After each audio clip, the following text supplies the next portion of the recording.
بسم الله الرحمن الرحيم. وبه قال حدثنا صالح بن عبد الله وسويد بن نصر قال صالح قال حدثنا وقال سويد أخبرنا عبد الله بن المبارك عن عبد الله بن سعيد بن أبي هند عن أبيه عن ابن عباس رضي الله عنهما قال قال رسول الله صلى الله عليه وسلم نعمتان مغبون فيهما كثير من الناس الصحة والفراغ. حضرت عبداللہ ابن عباس رضی اللہ تعالی عنہما سے مروی ہے، وہ روایت کرتے ہیں کہ جناب رسول اللہ صلی اللہ علیہ وسلم نے ارشاد فرمایا، دو نعمتیں ایسی ہیں جس کے متعلق اکثر لوگ دھوکے میں پڑے ہوئے ہیں، صحت کی نعمت یعنی تندرستی کی، اور دوسری ہے فراغت کی۔ یہاں سے کتاب الزہد کا آغاز ہے، ترمذی شریف کی روایت ہے، اور کتاب الزہد شروع ہو رہا ہے، اور یہ پہلی روایت اس میں آپ علیہ السلام نے ارشاد فرمایا کہ دو نعمتیں ایسی ہیں، نعمتان مغبون فیہما کثیر من الناس، اللہ پاک کی دو نعمتیں ایسی ہیں عطا کردہ جس کے متعلق اکثر لوگ دھوکے میں پڑے ہوئے ہیں، سب نہیں لیکن اکثر۔ وہ کون سی دو نعمتیں ہیں؟ اس میں ایک نعمت ہے صحت یعنی تندرستی کی نعمت، اور دوسری فراغت کی نعمت۔ ویسے تو اللہ پاک کی انسانوں پر بہت ساری نعمتیں ہیں، قرآن کریم میں اللہ پاک ارشاد فرماتے ہیں وَإِن تَعُدُّوا نِعْمَةَ اللَّهِ لَا تُحْصُوهَا، اگر تم اللہ پاک کی نعمتوں کو شمار بھی کرنا چاہو، گننا بھی چاہو تو تم گن نہیں سکتے، بے شمار نعمتیں ہیں۔ لیکن یہاں ان دو نعمتوں کو خاص ذکر کیا، اور ان کو اس لیے ذکر کیا کہ عام طور پر انسان زندگی میں ان دو نعمتوں کی قدر نہیں کرتا۔ علماء نے لکھا کہ نعمتیں تو بے شمار ہے، لا تعداد ہے، لیکن یہاں ان دو کو خاص ذکر کیا کہ ان دو نعمتوں کے بارے میں اکثر لوگ دھوکے میں مبتلا رہتے ہیں۔ دھوکے میں مبتلا رہنے سے مطلب کیا ہے کہ انسان سمجھتا ہے کہ میرے پاس صحت کی نعمت ہمیشہ رہے گی، اور اس دھوکے میں یہ گناہ کرتا ہے، بدعملی کرتا ہے، نافرمانیاں کرتا ہے، اپنی صحت سے فائدہ نہیں اٹھاتا، سمجھتا ہے کہ یہ صحت کی نعمت ہمیشہ رہے گی، لیکن اچانک ایسا وقت آتا ہے کہ یہ صحت کی نعمت اس سے چلی جاتی ہے، یا تو جوانی میں بھی جا سکتی ہے، بیماری آ گئی اور ایسی بیماری آ گئی کہ انسان چلنے پھرنے کے قابل نہیں رہا، اور یا پھر بڑھاپے کی وجہ سے صحت کی نعمت چلی گئی کہ اب بڑھاپے کی وجہ سے اعضاء میں جو ہے طاقت ختم ہو گئی۔ اور دوسری نعمت وہ ہے فراغت کی نعمت، اللہ پاک نے یہ زندگی دی ہے، موت تک کی مہلت ہے کہ انسان آخرت کے لیے نیک اعمال کر لے۔ الکیس من دان نفسہ وعمل لما بعد الموت، اس زندگی سے انسان فائدہ اٹھائے، اس فراغت کی نعمت سے۔ ہمارے پاس عبادت کے لیے آج وقت ہے، نیک اعمال کے لیے وقت ہے، سہولت ہے، ہم کر سکتے ہیں، لیکن ہم کل پہ ٹالتے ہیں، کل کر لیں گے، پرسوں کر لیں گے۔ تو یہ دو نعمتیں ایسی ہیں کہ دنیا میں جب تک انسان کے پاس رہتی ہے، انسان دھوکے میں پڑا رہتا ہے، اور اس کو نیکی کے کاموں میں نہیں لگاتا، اللہ پاک کی عبادت میں نہیں لگاتا۔ لیکن جیسے یہ دو نعمتیں اللہ پاک چھینتے ہیں، پھر انسان کو احساس ہوتا ہے کہ واقعی یہ بہت بڑی نعمت تھی۔ اور علماء نے لکھا کہ اللہ پاک کی جتنی بھی نعمتیں ہیں، صرف یہ دو نہیں، صحت یا فراغت، بے شمار نعمتیں ہم پر ہیں۔ ہر نعمت کے تین حق ہے بندے پر، کہ انسان ہر نعمت کے تین حقوق ادا کرے۔ وہ تین حق کیا ہے؟ اس میں سے پہلا حق یہ ہے کہ اس نعمت کی قدردانی کرے، اس کی قدر کرے۔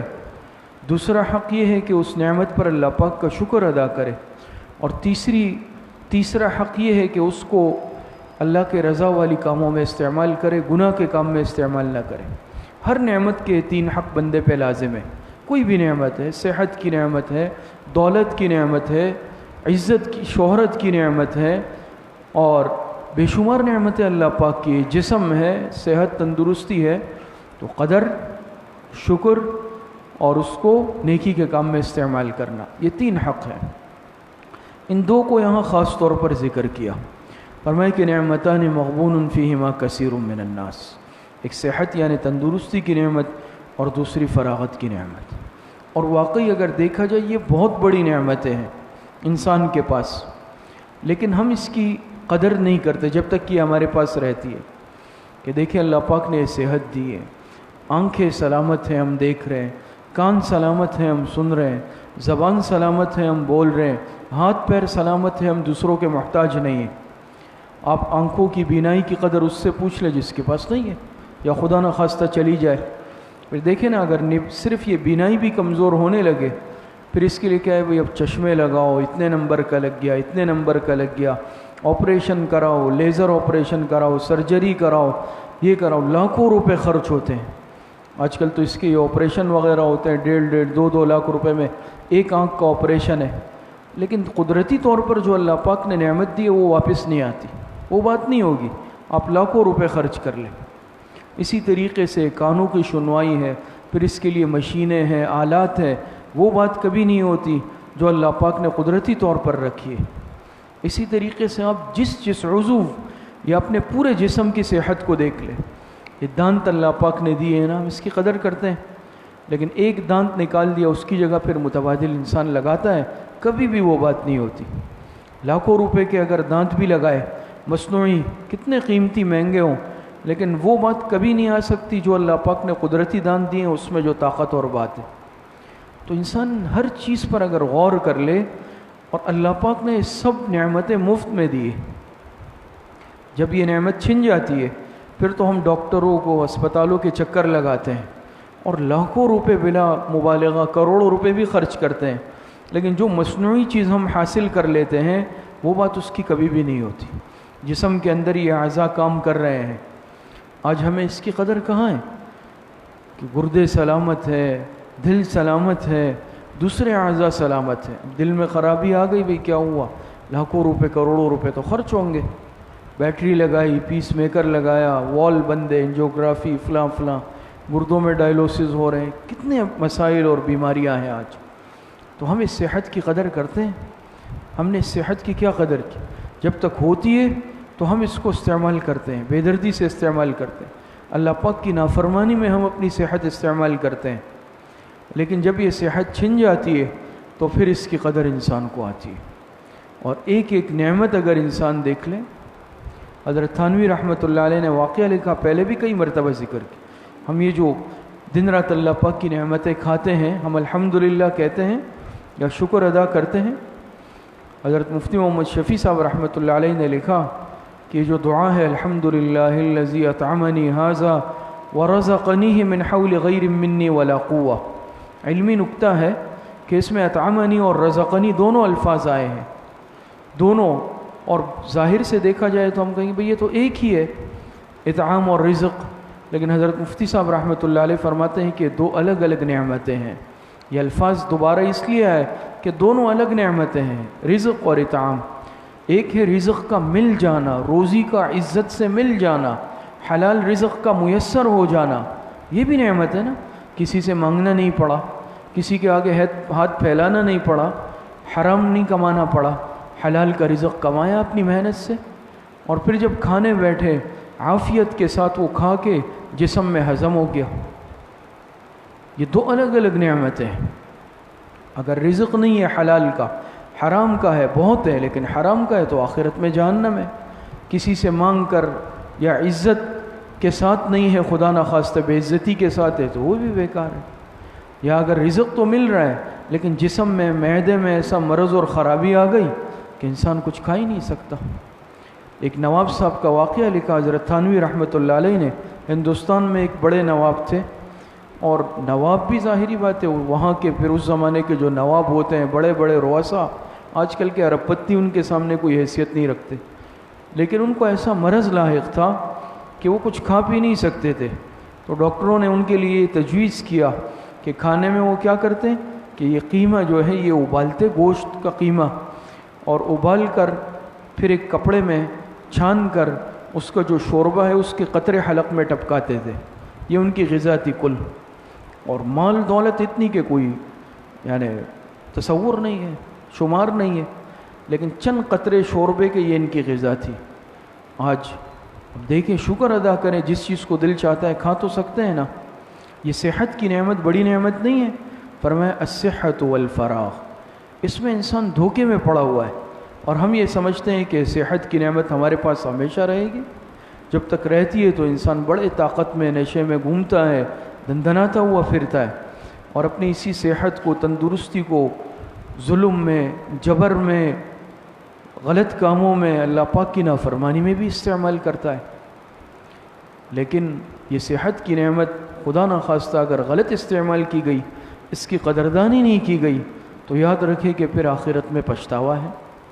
تو یہ اللہ پاک کی بہت بڑی نعمت ہے، صحت کی نعمت اللہ پاک نے جو دی ہے. جوانی ہے، صحت ہے، کھڑے ہو کر نماز پڑھ سکتے ہیں، رکوع کر سکتے ہیں، زمین پہ سجدہ کر سکتے ہیں. بیماری آ گئی، کھڑے ہونے پہ قادر ہی نہیں ہے. بڑھاپا آ گیا، کھڑے ہو کے نماز پڑھنے پہ قادر ہی نہیں ہے. تو جب بیٹھ کے پڑھ تو رہے ہیں، لیکن اب جو رکوع تھا، رکوع کا جو لطف تھا، اللہ پاک کے سامنے سجدہ ریز ہونا تھا، وہ چیز تو نہیں ہے، وہ نہیں رہی. یا خدا نخواستہ اگر زیادہ مرض ہو گیا تو بستر پہ ہی لیٹ گئے، اب بیٹھ کر پڑھنے پہ بھی قادر نہیں. اسپتال جائیں، بے شمار ایسے مریض ہیں لیٹ کر بعض اشاروں سے. تو اللہ پاک نے ہمیں یہ موقع اب بھی دیا ہے، اور اب بھی ہمارے پاس الحمدللہ صحت کی اتنی نعمت موجود ہے کہ ہم اپنی نماز، نوافل، عبادات، رکوع، سجدے سنت طریقے کے مطابق خشوع اور خضوع سے ادا کر سکتے ہیں. جتنے نوافل چاہے پڑھ سکتے ہیں اس زمانے میں. بعد میں پھر ایسا وقت آئے گا کہ فرض پڑھنا مشکل، 2 افراد ہاتھ سے پکڑ کر کے مسجد تک لائیں گے. لیکن اب جوانی ہے تو ہمیں مسجد سے بھاگنے کی جلدی ہے. تو یہ صحت کی نعمت، یہ بہت بڑی نعمت ہے، یہ معمولی نعمت نہیں ہے. آج ہم اسے نظر انداز کر رہے ہیں. اسی طریقے سے دوسری نعمت آپ علیہ الصلاۃ والسلام نے فرمایا، وہ ہے فراغت کی نعمت. اللہ پاک نے یہ فراغت دی ہے. اب فراغت کا ہم شاید مطلب یہ سمجھتے ہیں کہ بھئی میں تو فارغ نہیں ہوں، میں بھی کام پہ جاتا ہوں. یہ مطلب نہیں ہے. ہر انسان کام دھندے پہ اپنی مصروفیات میں ہے، لیکن بھئی اتنا وقت تو ہر ایک کے پاس ہے نا کہ فرض نماز پڑھ سکے، سنت ادا کر سکے، اپنے نوافل پڑھ سکے، تلاوت کے لیے وقت نکال سکے، نیکی کے کام کر سکے. اتنا وقت بھی نہیں ہے. خدا نخواستہ ایسا مرحلہ، ایسا وقت بھی آ جاتا ہے کہ پھر انسان کے پاس یہ فراغت کی نعمت بھی نہیں رہتی ہے نا. اغتنم خمسا قبل خمس، آپ علیہ الصلاۃ والسلام نے فرمایا 5 چیزوں کو 5 چیزوں سے پہلے غنیمت سمجھ لو.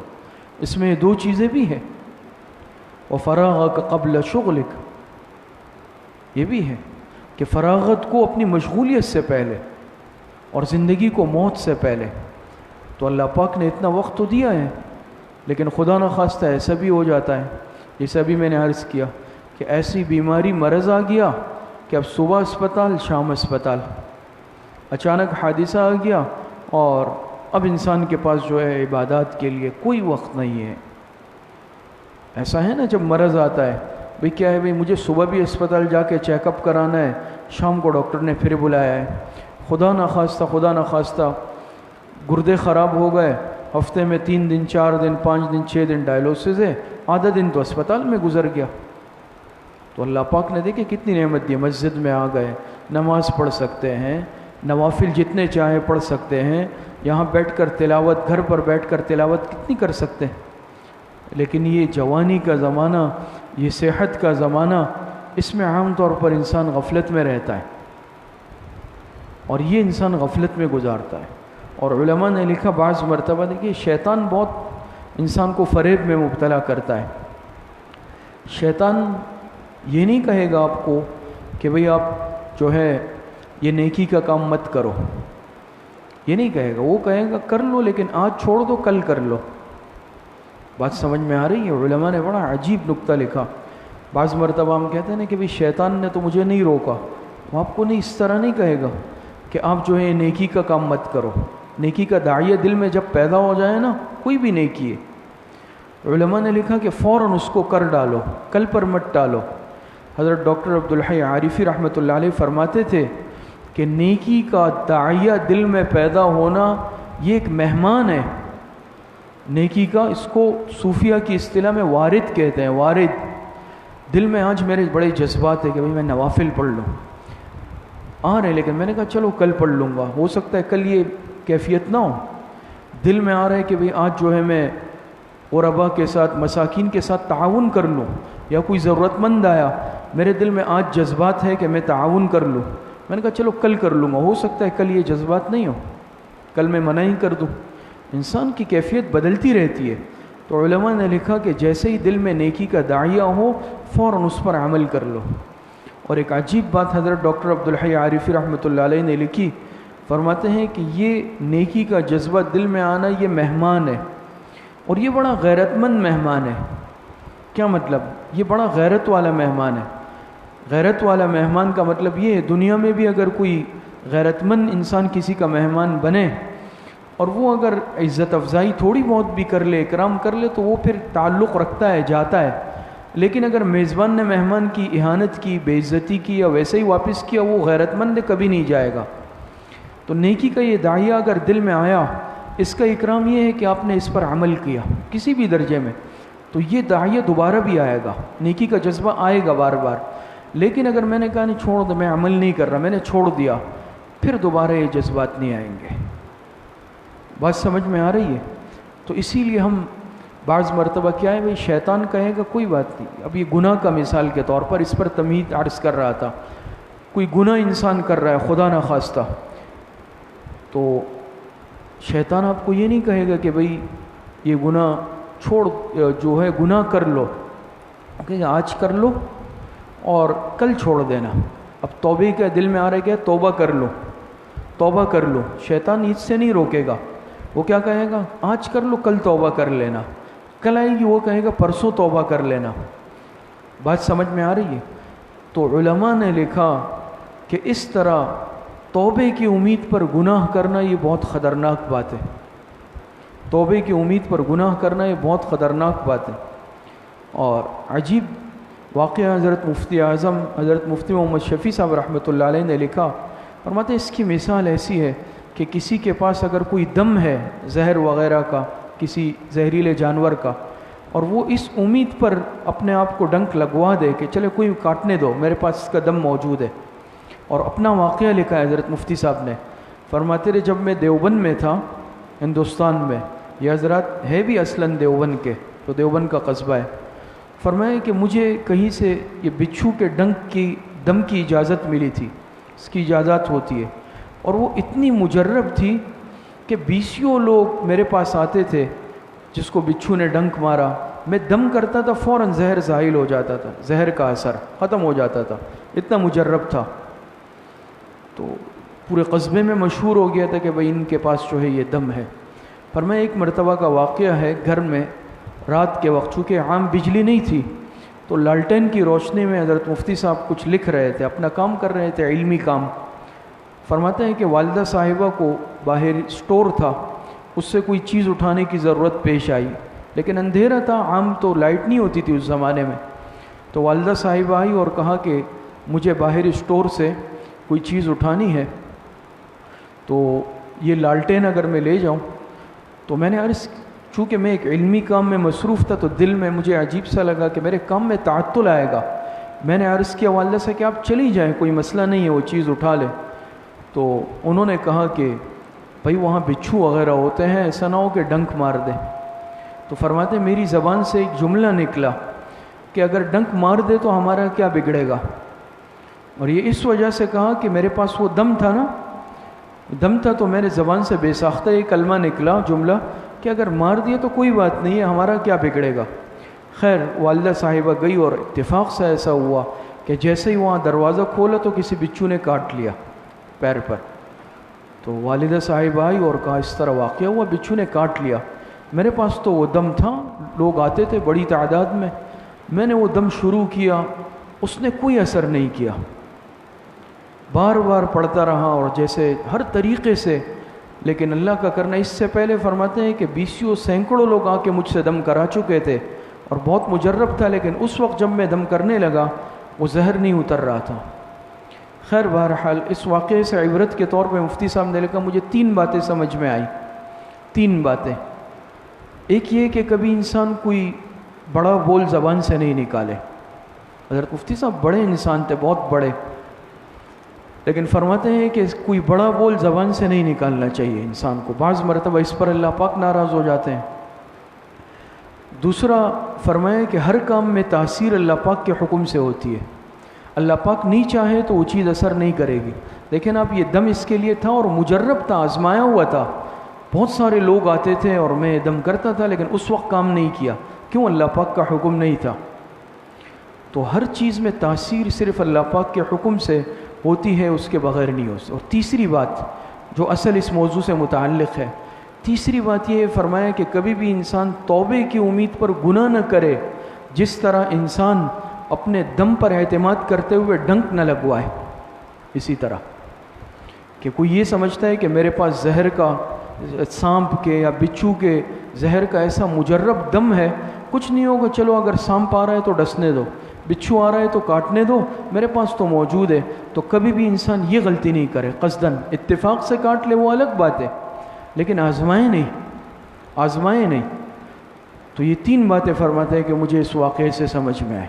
بعض مرتبہ ہم بڑا اعتماد کرتے ہیں نا اپنے اوپر کہ چلو، تو فرماتے ہیں کہ اصل مقصد یہ ہے کہ کوئی یہ سمجھتا ہے کل توبہ کر لوں گا، آج گناہ کرنے دو، ہو سکتا ہے وہ کل آئے ہی نہ، کل آئے گی تو ہم کہیں گے پرسوں کر لیں گے۔ شیطان نے بہت سارے لوگوں کو، نوجوانوں کو، بوڑھوں کو اس دھوکے میں مبتلا رکھ کے موت تک گناہ کے اندر مبتلا رکھا۔ تو عرض کرنے کا مقصد جو اصل موضوع ہے کہ ہم بعض مرتبہ کیا ہے کہ بھئی اب چلیں، اب تو توبہ بعد میں کر لیں گے، اب تو جوانی ہے، جب بوڑھے ہو جائیں گے اب کیا عمر ہے، آج کہتے ہیں نا اس طرح کے۔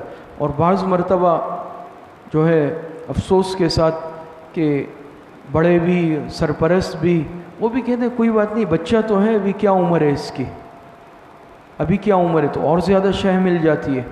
تو یاد رکھے، ایک تو یہ ہے کہ کبھی بھی موت کا کوئی بھروسہ اور وقت طے نہیں ہے کہ موت کسی بھی لمحے آ جائے۔ اور دوسرا، جوانی کی عبادت یہ اللہ پاک کو بہت پسند ہے۔ فرماتے ہیں نا مولانا روم کہ وقت پیری گرگ ظالم می شود پرہیزگار، در جوانی توبہ کردن شیوہ پیغمبری۔ پھر بڑھاپے میں وہ مزہ تھوڑی ہوتا ہے، وہ عبادت تھوڑی ہو سکتی ہے کہ نہ خود چل سکتا ہے، وضو کے لیے دوسرے کا محتاج، نماز کے لیے کھڑا کرنے میں دوسرے کا محتاج۔ آج طاقت ہے، جسم میں صحت ہے، تو انسان اسی کو اللہ پاک کی عبادت میں لگائے، اللہ پاک کی اطاعت میں لگائے۔ فرماتے ہیں اندری را می تراش و می خراش، تا دم آخر دم فارغ مباش۔ فرماتے ہیں مولانا روم رحمۃ اللہ علیہ کہ اندری راہ می تراش و می خراش، ہر وقت اپنے نفس کی اصلاح میں رہا کرو۔ جیسے انسان تراش خراش کرتا ہے نا، آپ دیکھتے ہیں کہیں پر باغیچہ ہوتا ہے تو مالی ہوتا ہے، وہ وقتاً فوقتاً اس کی کانٹ چھانٹ کرتا ہے، اگر وہ یہ نہیں کرے تو کیا ہوگا؟ جھاڑیاں اگ جائے گی۔ تو جو انسان اپنے نفس کی، اپنے دل کی تراش خراش نہیں کرتا، اندر گناہوں کی جھاڑیاں اگ جاتی ہے۔ فرماتے تا دم آخر دم فارغ مباش، موت تک کبھی غفلت میں مت رہنا نفس سے کہ اب مجھے نفس کچھ نہیں کہتا۔ بعض مرتبہ ہوتا ہے نا، انسان سمجھتا ہے کہ یار اب تو مجھے بڑی بزرگی آ گئی ہے، داڑھی سفید ہو گئی ہے، یا اب جو ہے میں اس منصب پہ آ گیا ہوں، اب مجھے کچھ نہیں ہوگا۔ یہ نہیں ہو سکتا۔ بڑا صوفی بن گیا، اب تو مجھے اجازت خلافت مل گئی، یا میں جماعت میں بڑا وقت لگا کے آ گیا، یا میں عالم دین بن گیا، مفتی بن گیا، کچھ بھی کر لے انسان، لیکن یہ شیطان موت تک لگا ہوا ہے۔ سفید داڑھی کے ساتھ موت کے وقت بھی شیطان گناہ کے اندر مبتلا کر سکتا ہے، اور موت کے وقت بھی انسان کو گمراہ کر سکتا ہے۔ تو فرماتے کبھی اپنے نفس سے غافل مت رہو کہ انسان عمر کے کسی بھی حصے میں اپنے اوپر اعتماد نہیں کرے، بلکہ اپنے نفس کی اصلاح میں رہے۔ تو اس حدیث سے ہمیں یہ بات سمجھ میں آتی ہے کہ انسان اللہ پاک کے ہر نعمت کی قدر کرے، ہر نعمت پر شکر کرے، اور ہر نعمت کو اللہ پاک کی اطاعت میں استعمال کرے۔ لیکن خاص طور پر یہ جو دو نعمتیں اللہ پاک کی طرف سے دی ہوئی ہے، ایک صحت کی نعمت ہے، دوسری فراغت کی نعمت ہے، اس کی خاص طور پر قدر کر لے۔ قدر کا مطلب یہی ہے کہ اس کی قدردانی بھی ہو، اس پر اللہ پاک کا شکر بھی ہو، اور اصل یہ ہے کہ اپنی نوجوانی کو، فراغت کو کبھی انسان اللہ پاک کے نافرمانی والے کاموں میں، گناہ کے کاموں میں صرف نہیں کرے، بلکہ اللہ پاک کی اطاعت میں صرف کرے۔ اللہ پاک صحیح عمل کی توفیق عطا فرمائے۔ الحمدللہ رب العالمین والعاقبۃ للمتقین۔